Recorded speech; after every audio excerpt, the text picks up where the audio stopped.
काय काय नाही.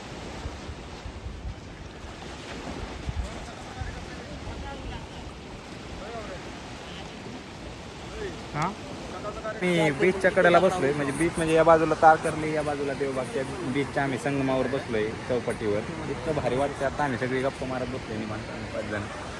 इतकं शांत वातावरण. बरेचसे लोक आहेत अजून, गावकरी अजून इथं मासे पकडतायत. सूर्यास्त झालेला अर्धा पाऊण तास झालं. बीच साईडलाच हॉटेल आहे सगळी, या बाजूला इकडं वर या बाजूला. इतकी मजा येते, इतकं भारी वाटते ना, शांत निवांत. आता आम्ही असं अर्धा तास झालं इथं बसलोय, पण असं वाटणंच की इथनं जावं. आता मला अजून जेवण करायला जायचं आहे, पण मजा म्हणजे खरंच खूप मजा येते. इतकं भारी वाटलं की बस. इकडं काय इकडं लागली निवांत नाही तर कोकणात सारखं दुसरी ती लाईट आतमध्ये ती पण कधी कधी फिरताना रिंग दिसते आम्हाला. आता